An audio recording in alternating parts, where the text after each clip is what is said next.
let's talk about the aid in a minute, because I mean there are several things to talk about here. I mean, there's the ceasefire, there's obviously the aid, which is so important, but just in terms of your own assessment, your own confidence, what are the signs for you? Do you feel the ceasefire is even going to hold at the moment? Well, as I mentioned, we are preparing for the worst. We don't think this ceasefire will hold because we don't believe that it avoided the mistakes that happened within the previous situation. Within the previous situation, we had a ceasefire that didn't include all areas of Syria, and at the same time did include all parties of this crisis. So this have hugely affected the ceasefire ability to continue, and at the same time, with not defining the specific locations where civilians will be protected, a lot of areas were continuously targeted. A lot of hospitals, a lot of schools, a lot of civilian areas were targeted and caused huge displacement and injuries and deaths. And because the same thing happened this time, I don't think the situation will be different than the last time. That's why, as I said, we are hoping for the best but preparing for the worst within this very difficult crisis where we have been operating since 4 years now.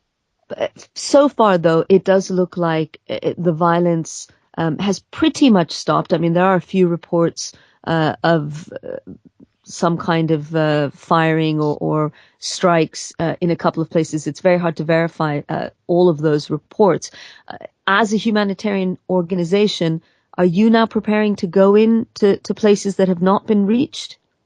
We are prepared to deliver aid wherever it is and whenever it is possible since a long time ago. But the issue is not about 1 hour or 12 hours or 48 hours or even 1 week. The previous ceasefire hold it for a few weeks, but then it completely demolished. At the same time, for us, it's not about if there's no complete ceasefire in all locations, then it's worthless to have this ceasefire. Even if we are able to deliver aid to areas affected by this crisis, if it continues to be targeted with various allegations from various parties about this, including or not including this party within this conflict, then how will we maintain? How will we continue to deliver items to hospitals if hospitals are still targeted? How will we deliver Ahmed, items? can I just cut in there? Yes. I mean, are you saying that that you don't feel it's worth even seizing a small opportunity to deliver aid?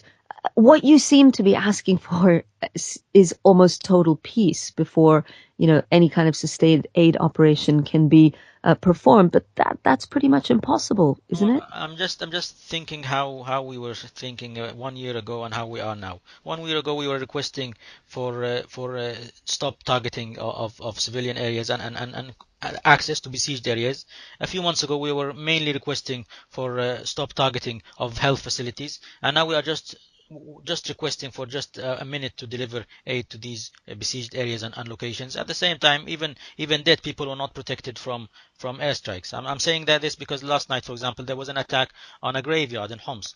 A few weeks ago, there was an attack on a morgue in Aleppo. So if we can't maintain the minimum standards of international humanitarian law, then it's the important thing is now is to give safety to the people. It's really sad to say that a lot of Syrians that we meet and we speak with have lost hope in everything, have lost hope in all the international community, and had lost those in everything except their God, because the situation has been going for 66 months, and ceasefire after ceasefire after ceasefire, and nothing have changed, and the main aspects of this crisis haven't been solved. Yes, we are available and ready and happy to deliver whenever it is possible, but we are not that optimistic because of what we see on the ground and because of what we have witnessed in the last few months and even years.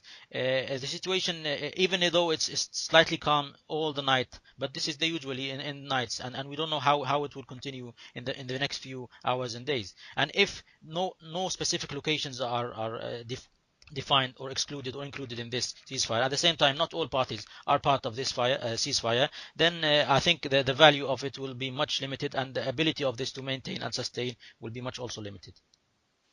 Mm. You're basically saying that if you don't hold to higher standards, this situation will just continue and continue to unravel, and it will be acceptable for it to unravel. I think that's the point you're trying to make by what you just said. Is that right? What I'm saying is that there should be ability for and a will to enforce international humanitarian law standards within areas of Syria. If we are And not how able, how how do you think that should be enforced? Are you I think if we suggesting are that, if the there should be international, no fly zones? What do you think is needed here? there specifically needs to be safe areas for civilians to live. If we are not giving the civilians the right to safety, then why are we delivering aid?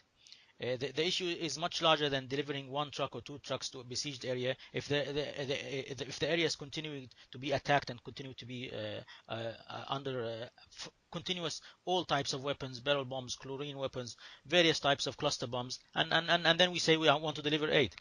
If there is Look, an I completely appreciate that, the world powers here have shown a huge amount of impotence in trying to provide safety for Syrians. But do you not feel that uh, a ceasefire and some kind of cooperation, trust building between the US and Russia has to be a first step? well, without referring to a specific party or specific entity, I think any ceasefire or any solution that protects civilians and provides safe haven for civilians and provide ability for humanitarians and for workers and for aid delivery to these areas and people who have been suffering since 66 months.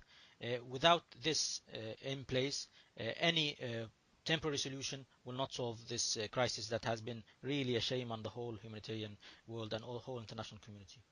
If the fighting stops for any significant period of time, what do you think is going to happen to the people inside Syria, the people that you have met and had contact with? Do you think they're going to stay put, or is it likely that we're going to see an exodus of civilians? No, absolutely the reverse. What's happening now is a lot of people are returning because of slight calmness. The last few days there was Eid in Syria and all around the Muslim world, and a lot of people were returning to Syria. And the Syrians have expressed a large ability to overcome this huge challenge and overcome this and rebuild their country. If there is this possibility and they are giving this option in their lives, I think they will hugely be able to resume their life and come back to their own country. What we have seen in the last few days is the huge number of people going back to Syria to spend Eid among their beloved ones, among the graves of their with widows and orphans and all these people. They were given the opportunity, they wouldn't have entered because as soon as there is a slight calm in any location, you see all signs of life resuming in these locations. But the issue is that they have lost trust in everything.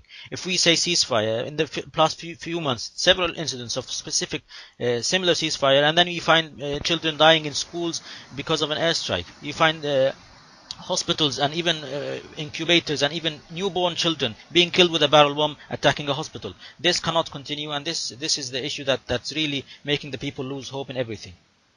Okay, Ahmed, our huge thanks to you. Your job must be so incredibly tough. I can't even imagine. Thank you very much.